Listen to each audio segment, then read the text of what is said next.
नमस्कार मित्रांनो, स्वागत करतो तुमचं माझ्या नवीन ब्लॉगमध्ये. तर मित्रांनो, आता सकाळची वेळ आहे आणि साधारण 9-9:30 वाजलेले आहेत आणि आपलं एक चक्कर आता ह्या साईडला जंगलामध्ये फिरण्यासाठी जायचं आहे.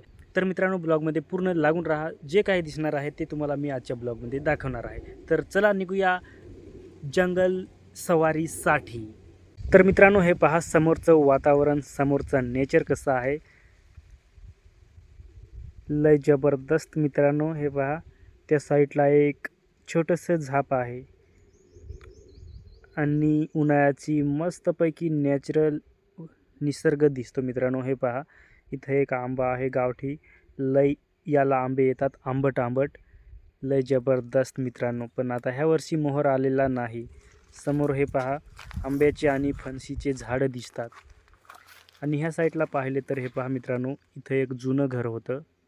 हे पहा आता एकदम त्याच्यामध्ये गवत बिवत आणि ते पण एकदम धसून गेलेलं आहे. हे पहा इथे एक कलम आंबा आहे, याला पण खूप आंबे येतात मित्रांनो. त्याच्यानंतर इकडे पहा, इकडे काचबीच आहेत. याच्या सहाय्याने ह्या आंब्यांना पाणी लावलं जातं आणि हे पहा गेरू बिरू लावलेला आहे खोडांना. आणि ते पहा तिकडे पण भाजीचा मळा आहे मित्रांनो. गावाकडे पण खूप चांगलं नेचर असतं मित्रांनो. हे पहा लांब लांब कसे डोंगर आहेत, कसं नेचर दिसतं मित्रांनो, एकदम सुपर. हे पहा एकदम मस्त निसर्ग. आणि मित्रांनो, ह्या आंब्याला खूप आंबे येतात पण मग ते जरी पिकतात तरी पण ते आंबट पण भरपूर आंबे येतात. हा जुन्या काळामधला आंबा आहे गावठी. ह्या आंब्याचं नाव सेंद्रा आंबा आहे. याला शेंद्रा आंबा म्हणतात. याचे आंबे शेंद्राळे शेंद्राळे अशा प्रकारचे असतात. हे पहा नेचर समोरचं कसं दिसतं. आणि इथं सौरचे काच आहेत. हे पहा.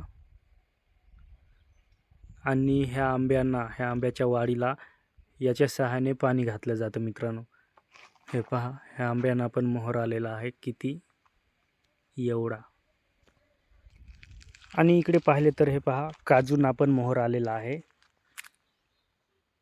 एवढा मोहर आलेला आहे. आमच्याकडे मित्रांनो 100-150 रुपये किलो काजूच्या बिया जातात. तुमच्याकडे किती जातात ते कमेंटमध्ये नक्की सांगा. हे पहा नेचर. आणि इथे एकदम मोठा कडा आहे.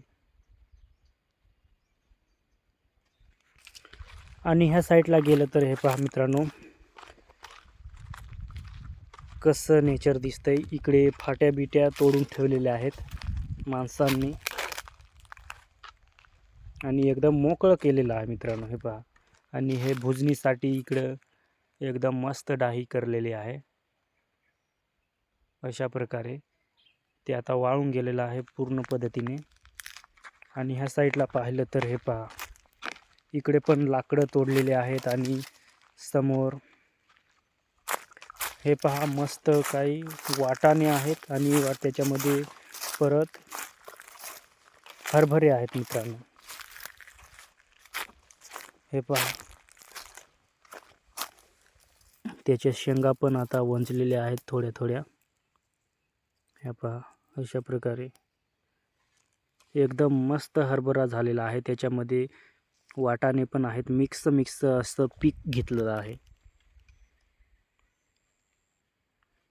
हे पहा कसं नेचर दिसतंय मस्त मित्रांनो. ह्या साईडला पण मस्त. आणि ह्या साईडला पहा मित्रांनो कसा जंगल आहे खूप. आणि हे पहा ह्या कशाच्या शेंगा आहेत मित्रांनो, तुम्हाला माहीत असतील तर कमेंट करून नक्की सांगा. मला तर याचं नाव नाही माहीत. हे पहा ह्या साईडने तुम्हाला दिसत असतील. हे पहा चिंचेच्या सारखा पाला आहे त्याला. आणि आपण ह्या साईडला थोडं जाऊन पाहूया. इकडे ताग आहे मित्रांनो, तागाचं पीक घेतलेलं आहे. आणि ह्या साईडला पहा मित्रांनो कसं एकदम झाडे झुडपे एकदम दाबून आहेत मित्रांनो. हे पहा अशा प्रकारे. हे पहा एवढले मोठाले झाडं आमच्याकडे असतात. तर मित्रांनो, गावाकडचा निसर्ग एकदम मस्त असतो, एकदम मन शांत होतं मित्रांनो.